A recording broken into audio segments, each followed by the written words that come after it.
Hello everyone, તો આજે હું આવી ગઈ છું સીદી સૈયદની જાળીની સામે આવ્યું છે એમજી હાઉસ, જે આપણે બધા આવતા જતા ઘણીવાર જોઈએ છે. અને અહીંયાનું ઘણું બધું ફૂડ ફેમસ છે. તો અહીંયા બે પ્રકારની વસ્તુઓ મળે છે. લાઈક ગુજરાતી માટે બહુ જ સ્પેશિયાલિટી છે અહીંયાની. અને અહીંયા ગાડી એક ઉપર ગુજરાતી થાળી મળે છે ફિક્સ, જે 1800-1900ની હોય છે. ને અહીંયા નીચે આલા કાટે મળે છે, જે તમે તમારા ટેસ્ટ પ્રમાણે ઓર્ડર કરી શકો છો. ત્યાં આગળ પણ બધી સ્પેશિયલ વસ્તુઓ મળે છે. અહીંનું એમ્બિયન્સ બહુ જ એક્સેલન્ટ છે. અમે મંગાવી હતી ગુજરાતી થાળી, એ નીચે પણ આલા કાટેમાં પણ મળે છે. ને મેં મંગાવ્યું હતું ઢોકળા, હાંડવો એન્ડ એનું પ્લેટર હતું.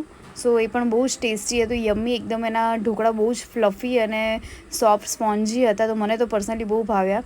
અને બટરમિલ્ક. અને હવે લાસ્ટમાં અમે જઈ રહ્યા છીએ એની ટૂર કરવા, થોડીક એમજી હાઉસ કેવું છે. પણ યા ફૂડ વોઝ એક્સિલન્ટ. તમે એકવાર તો જરૂર ટ્રાય કરજો, અહીંયા ગાડી બહુ જ સરસ છે. અને એમ્બિયન્સ પણ બહુ જ એક્સિલન્ટ છે. તો અમે ન્યૂ યરના ટાઈમે ગયા હતા, તો આ રીતનું ડેકોરેશન કર્યું હતું. Thank you so much. Lots of love.